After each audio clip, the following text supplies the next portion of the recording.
Welcome back. Heading east now, where Boron community members are speaking out against the planned solar project Kern County has approved for the town. 23 ABC's Vanya Patino spoke with residents today who shared concerns they have, including for their health. Vanya.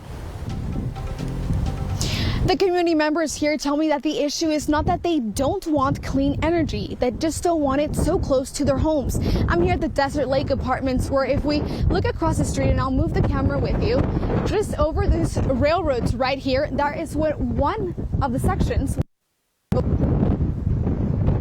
Does it need to be right here when you have miles and miles of open, vast land? Nancy Smith is asthmatic and says how close the project is her main issue. The map from the solar company 8 Minute Solar Energy shows where the 5 sections of this 2,300-acre project will be located, with the nearest area being here where Nancy lives.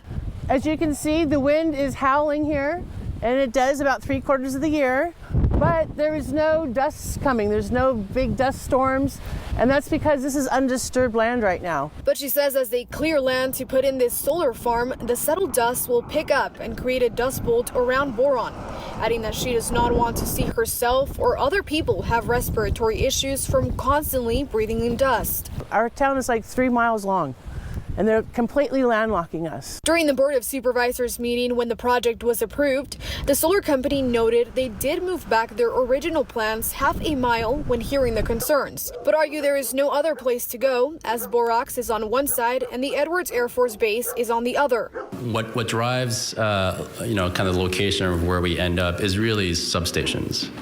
So it's not like we get to pick exactly where we want to be. It's where are there substations with capacity and transmission, all that kind of stuff. But some community members argue them tapping into the substations in Boron is only convenient to them and harmful for residents and the nature around them.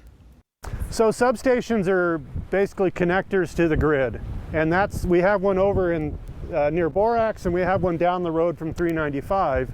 And that's the reason that they want to build here, is there's already existing infrastructure that they can tap into. But he says for a large company, it doesn't seem fair to affect small communities just because it is easier to connect to their resources than starting over.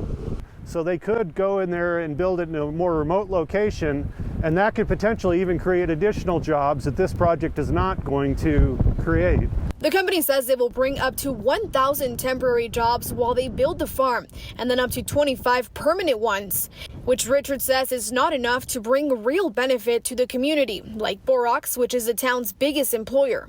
Several union members in Boron have expressed their support for the project for the jobs they would be able to take. The project has already been approved, but the building permits will take a while, and the construction is not set to start until next summer. The community members here who are opposing this project are citing similar projects like the one in Mojave, which is already showing a lot of dust, in hopes that this data will change the minds of the board members and stop the construction from being so close to their towns. In Boron, Vanya Patino, 23 ABC, connecting you.